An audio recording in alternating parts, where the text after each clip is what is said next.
will start with a flea flicker to open up the night. And he connects with Galladay. Okay, sup everybody. This is the Flea Flicker with Joey D and Timmy B. I said it correct this time now that Joey D is on the left. The Texans and Chiefs played a great game Thursday night. However, I bet the over 54.5. That didn't hit, and I also picked Texans +9. That didn't hit. But both Joe and I picked the Chiefs to win, so we're 1-0 straight up. Joe, any thoughts from the game on Thursday night? I mean, I was excited to see the rookie running back, Clyde Edwards-Helaire, and he looked great. I really think that just between Mahomes and those weapons on offense, it just kind of opens up so much more room to run for an electric running back like he is. I'm excited. Yeah. And with the over 54.5, football is officially back with me yelling at the TV with that goal line stand and late in the fourth quarter of getting in the end zone.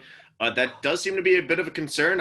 The Chiefs, I think, twice or three times went to third, fourth down in the goal line. That could be a factor if they do play a close game, but hopefully they can make those adjustments and get in the end zone in the future. But anyways, let's hop into our week one picks. Joe, we're going to start right off the back with your Philadelphia Eagles at the Washington football team. They're a 5.5-point favorite. The over-under is 42. Joe, tell me what you expect from the Eagles in this game, and then give me your winner. Well, the last few years, the Eagles have gotten off to slow starts, especially the kind of start the season, at least in terms of the first half of games. Last year against Washington, we started out in a 17-0 hole and ended up fighting back and ultimately winning that game. Doug Peterson is 4-0 in his first game of the season openers. So he's definitely got a good track record getting us off to at least that 1-0 start. I'm a little concerned about Washington's front seven against our banged up offensive line. Lane Johnson is questionable. Jason Peters is always an injury risk. We're already down Brandon Brooks. So, I've definitely got some concerns about our offensive line against that front seven. That's really going to be the key in that game. If that front seven dominates, it can create some turnovers. And also the Terry McLaurin, Darius Slay matchup, which, while the stats didn't really reflect it when Slay on the Lions went up against McLaurin last year, McLaurin got the better of Slay a lot of that game. And, Slay knows that. He called himself out about it. McLaurin surprised him as a rookie last year. So I think that he's going to shadow him. I mean, we have to. 2 games we played last year against them, he goes off for over 100 yards and a touchdown.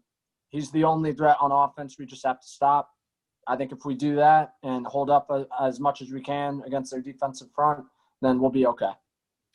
Yeah, I agree with you. I think the front seven could feast on the banged up offensive line, and it could be a close game, much like last year where, it's 14-17-0 or even, a little bit closer made the Eagles score. But I think in the end, the Eagles are going to pull away for the victory. You said it, Doug Peterson's 4-0. He's going to be 5-0. In terms of gambling, it was Eagles by like 7.5, and a lot of people are riding the Washington football team with the spread. It's now 5.5. I really don't know. I don't have a good pick for this, but I'm going to go with the Eagles straight up, and I guess you have the Eagles straight up as well. Yes, sir. Okay, let me write that down. Eagles.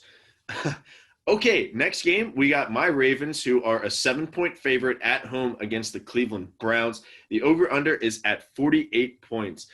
This is going to be exciting. Last year in the regular season, Browns at Ravens, week 4. The Browns ran all over us. They beat us by 15 points, but that was the end. That was the start of the 14-2 run.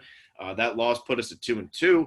We made some adjustments. We traded for Marcus Peters, and, the rest is history. I think the Ravens are going to win this game, obviously. I mean, I can't not pick them. But I think the offense is still going to do well. People are really doubting Lamar Jackson again, even as a passer, even though he had the most touchdown passes in the pocket last year. He had some of the most red zone touchdown passes. So I don't get it. I think he'll have a good day throwing the football, and the Ravens are going to win pretty easily. Will we cover? I don't know. Could be, but I'm just going to pick with the Ravens straight up for this one. Yep, I'll agree with you right there. I mean, they're the better team. They're at home. I'm excited to see what differences the Browns bring this year with Kevin Stefanski. But ultimately, I think the Ravens get the win. Yeah, and if this wasn't week one, I would be a little bit more worried with the Browns and Stefanski. But I think, week one, off season, it's going to be a little tricky. It might take a week or two to, finally kick in. But I'm Right. riding with the Ravens. Next up, we got Ryan Fitzmagic at the Patriots, returning to the place where he won in week 17, and Cam Newton. The Patriots are a 7-point favorite. The over-under is 41.5. I like the Patriots in this game. I think Cam Newton's going to have a great game. He's going to have a great year as a Patriots quarterback. Dolphins are going to be competitive, so I like Dolphins +7, but I think the Patriots are going to win this game. Yeah, I think it's going to be a better game than people expect. I think it could go one of two ways, honestly. I could see the Patriots coming out of nowhere and just stomping on the Dolphins and kind of crushing everyone's expectations for them and blowing everyone's expectations out of the water for the Patriots. I could also see it being a good game, but I think it's going to be a good game, but I wouldn't be shocked to see Cam Newton really light it up and really surprise a lot of people who've been doubting him for a while now. Gotcha. And you have the Patriots winning? Yeah, I'll take the Pats. Alrighty. Next up, we're going to stay in the AFC East. Wow. Next up, we're staying in the AFC East, and we're going to the Jets, traveling all the way up to upstate New York in Buffalo. The Bills are 6.5-point favorites, and the over-under is 39.5. It's pretty low, but both are good defenses, or at least the Bills are. Offenses are questionable. I like the Bills. Joe, tell me about this game. Yeah, I mean, like you said, two defenses that have been, some of the top defenses the last few years. It'll be really interesting to see what the Jets defense looks like now without Jamal Adams, especially against a retooled offense with the Buffalo Bills. I'm excited to see what the Stephon Diggs addition adds to Josh Allen and, his hopefully, helps out with some of his accuracy issues downfield. I mean, Stephon Diggs is one of the best deep threats in the NFL. The Jets have a couple question marks at secondary. I'm hoping to see Josh Allen connect with Stephon Diggs early and, make some plays deep down the field. I like the Bills in this game pretty handily. Yeah, same. I love Bills 6.5. That might be one of my locks for later in the show. Next up, we have the Raiders, Las Vegas Raiders, traveling cross country to the Carolina Panthers. The Raiders are a 3-point favorite, and the over-under is 47.5. Joe, tell me about the Raiders and Panthers. Yeah, I mean, this will be the first time we see Matt Rule, his offense's defense, Joe Brady out there helping out, with the offensive coordinator role. It's going to be really exciting to see, just kind of what that offense is starting to take shape as, and kind of what their vision is for the future. I do still think that, with the offseason that we had with all the coronavirus protocols, it's been a lot of issues. These new coaches, they're definitely at a disadvantage to coaches who have been kind of doing their thing for a couple of years now. So I think the Raiders are going to come in. I think they're going to win. And I think they'll probably win by a good bit. I think I take that over for sure. Yeah, I'm with you on that. I think the Raiders are going to win this game. I definitely like the Raiders winning by 3 or more, so I like the spread. I said the over was 47.5. I like that as well. I think the Raiders are going to put up a lot of points, but also the Panthers and Matt Rule and Joe Brady's offense. I still feel like that's good enough for 17 to 24 points. So as long as the Raiders score more, they're going to be fine. They're going to win the game. All righty. Okay, Joe, next up, we're going to move to the Seahawks and the Falcons. The Seahawks are 2.5 road favorite, and the over-under is set at 49. This is going to be an interesting game. Falcons plus 2.5 looks good, but I know that whole of gambling on the Falcons, it doesn't end well. I don't know if it's going to continue this year, but Joe, give me your thoughts on the Seahawks and Falcons.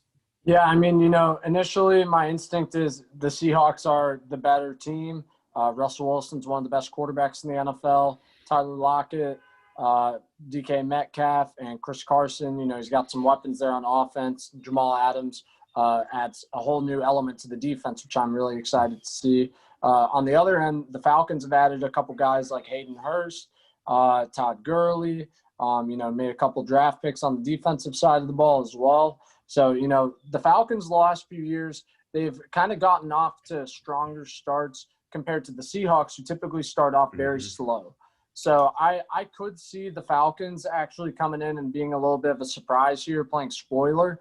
I do think that the Seahawks are the favorite, and, they should win this game. But I wouldn't be shocked at all to see the Falcons kind of take advantage of some of the early season mistakes that the Seahawks have kind of been prone to the last few years.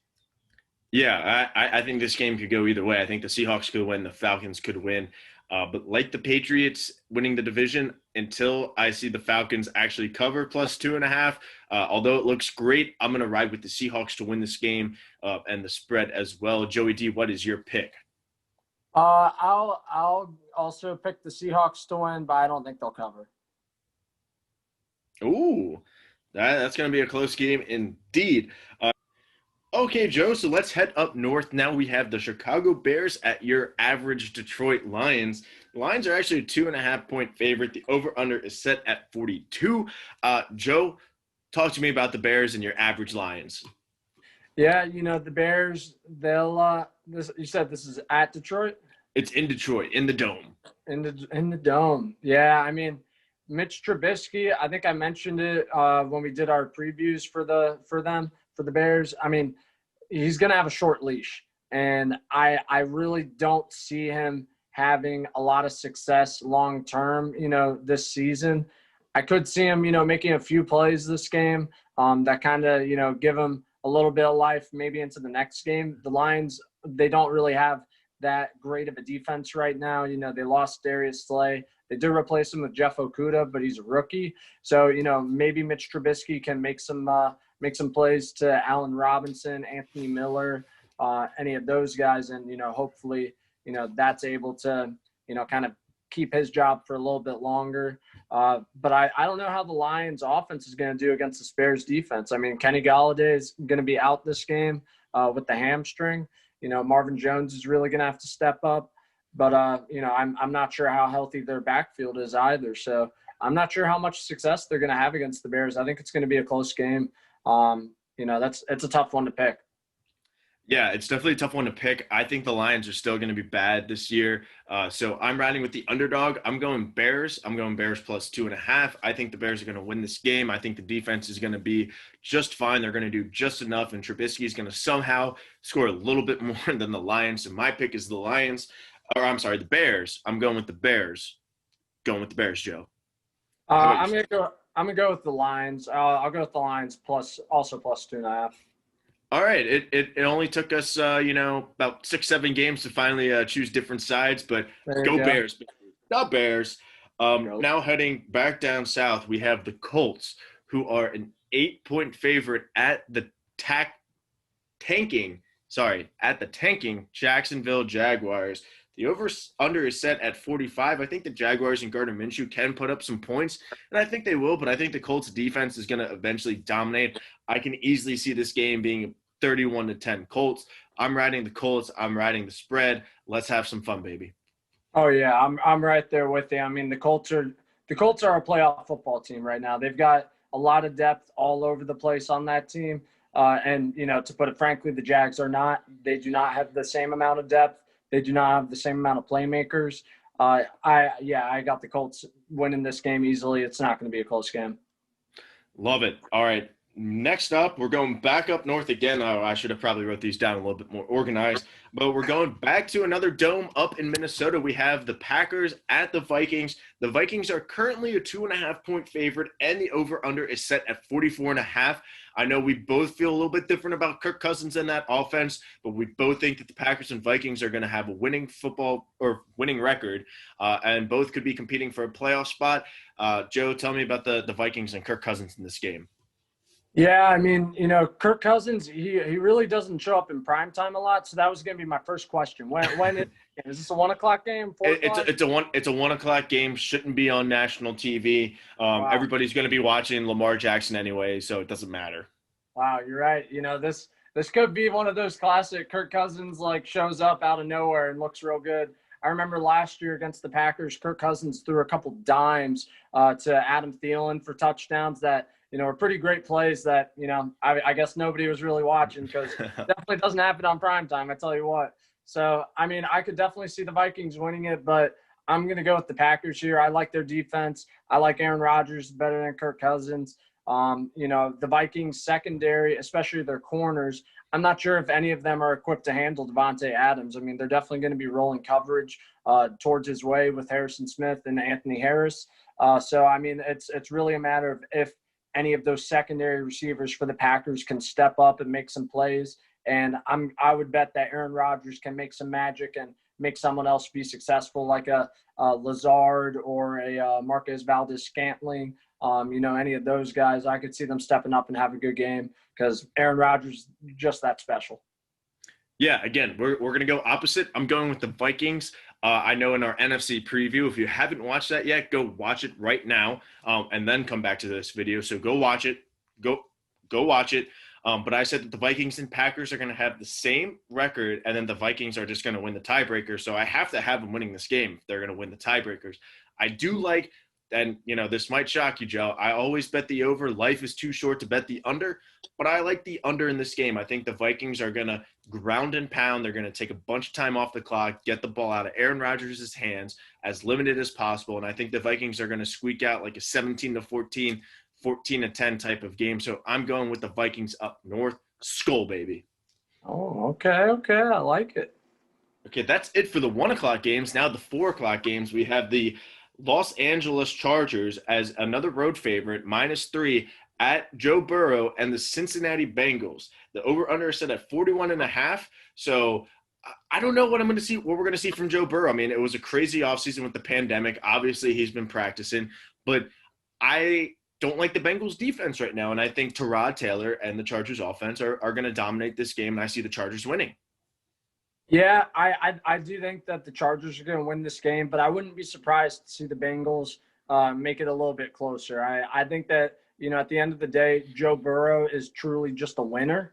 He's a competitor, and he's going to elevate that whole offense and all the players on it to, help out and, make the whole team better. When that whole offense is clicking, I mean, you think about it, they got Joe Mixon, who's a very good running back now locked up. They got Tyler Boyd, who's going to eat in the slot. They got A.J. Green on one side. They got T. Higgins on the other. They've got some guys on that offense that Joe Burrow can get the ball to, and I really think that he's going to just do such a great job of distributing the ball to his playmakers. I think it's going to be tough for offenses to find a weakness in his game, especially with some pretty good, offensive coaches on his staff as well, and Zach Taylor, who's older brother of Eagles quarterbacks coach Press Taylor, and the guy who came up with the Philly special. So I've got high hopes for Joe Burrow, but I'll take the Chargers in a close one this game. Yeah, I think that if this game was later in the season, I could definitely see the Bengals squeaking out a win, but I just think week 1, the Chargers are a more experienced team, so they're going to get the win. Now going out west, we have the Arizona Cardinals, who, Joe, you have as the 7 seed. They're going to the 49ers, the defending NFC champion. The 49ers are a 6.5-point favorite. The over-under is 48. I really like the Cardinals in this game. I think that they're going to cover 6.5. I think this is going to be a closer game than people expect. I think Kyler's going to do some crazy things on offense. The 49ers defense is going to do their thing when it matters, but there's going to be a couple of drives where we see them struggling. Offensively for the 49ers, I think they're going to struggle as well, but I do think that their defense steps up, makes a big-time play, and gets the 49ers a close victory. Yeah, I think I agree with that, Tim. I mean, I would definitely take the Cardinals offense over the 49ers defense, but then it flips. I would absolutely take the 49ers defense over the Cardinals defense. So, it's really just going to be a matter of, who can make enough plays collectively. It's going to be a close one, but, right now I got to go with the 49ers since they've kind of shown it for me. I'm excited about the Cardinals. I'm very optimistic, and I think that they are going to make some plays and make it a close one. But it is early in the season, and, everyone's going to be starting off slow. I think that it's going to be tough for the offenses to get into a rhythm before the defenses can. So I think that, the defense is going to make a lot of plays early for the 49ers D, and, the Cardinals D or the Cardinals offense just won't really find their rhythm until the second half. I don't think it'll be enough. Yeah, I'm with you on that. Now for the big 4 o'clock matchup, we have Tom Brady, Drew Brees, matchup number 1 this season. People forget that Tom Brady is now on the Tampa Bay Buccaneers. We got the Tampa Bay Buccaneers at the New Orleans Saints in the Dome. The Saints are a 3.5-point home favorite. The over-under is set at 47.5. This is going to be a lot of fun. This is going to be a lot of points, I think. I think the defenses are going to struggle a little bit. I do like Todd Bowles' defense in Tampa Bay, but with Mike Evans now being questionable, just being upgraded from doubtful. I just got that notification. Yeah. We just got it. Let's go. Hopefully he still doesn't play for our fantasy matchup this week, Joe. I need to beat you. I want to beat you.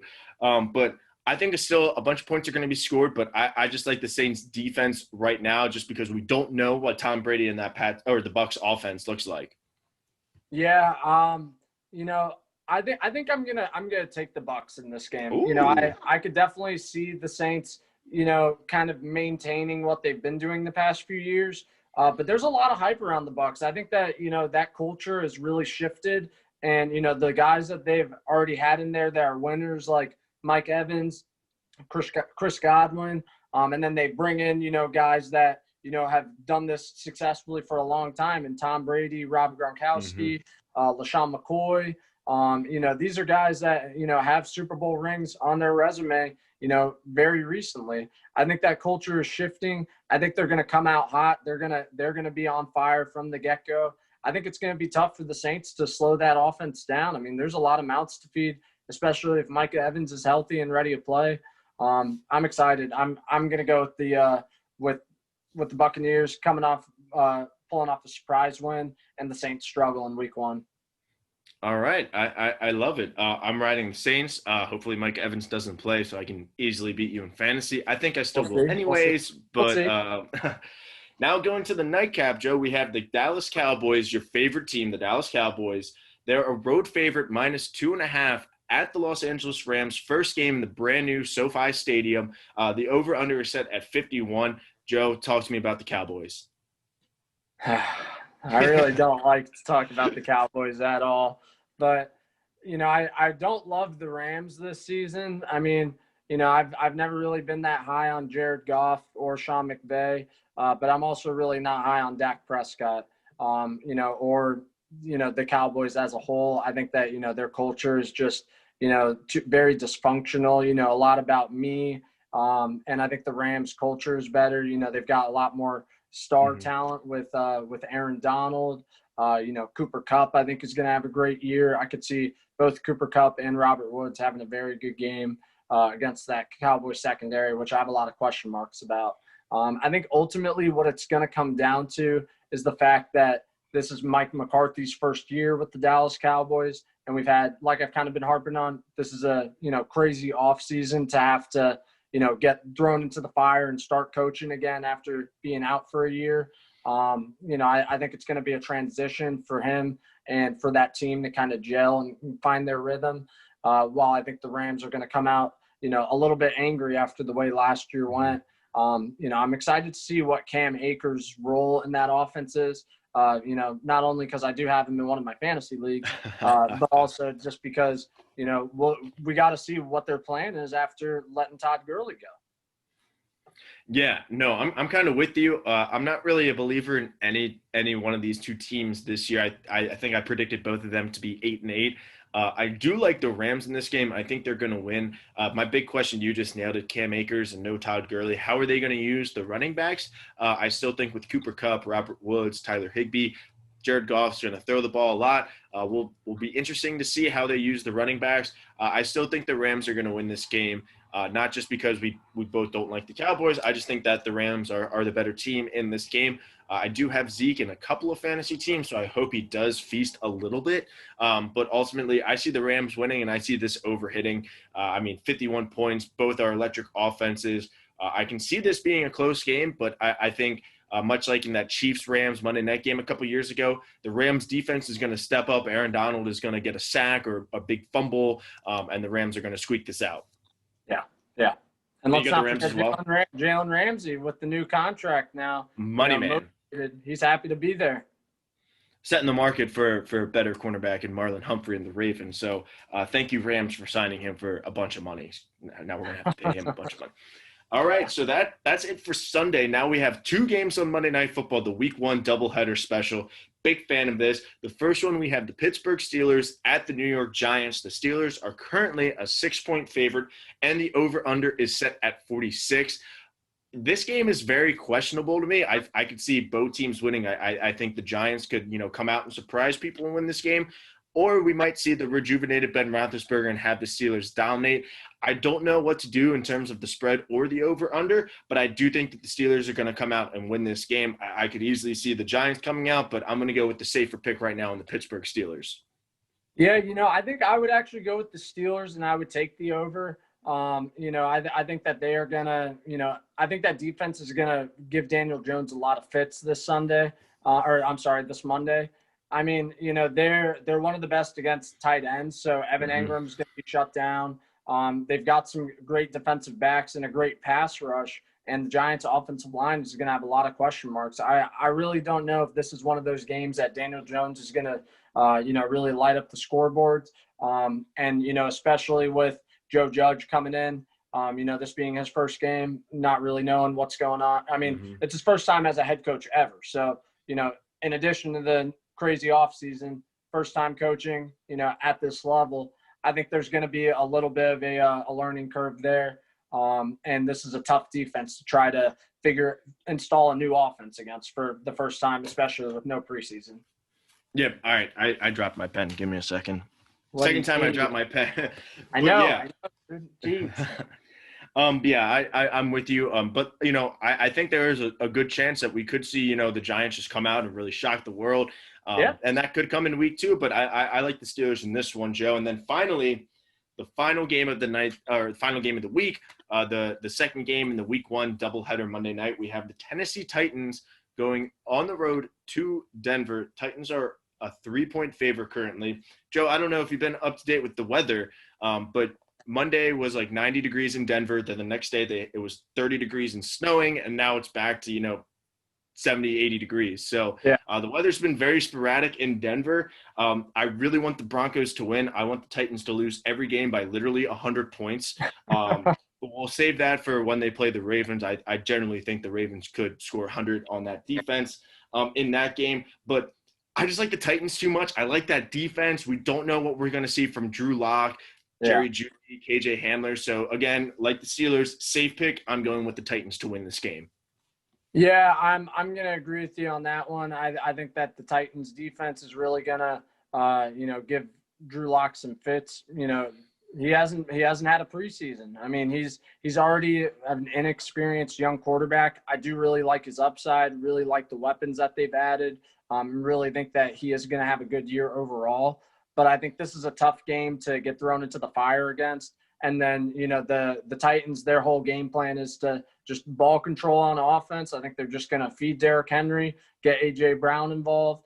Ryan Tannehill is going to manage the game, do just enough.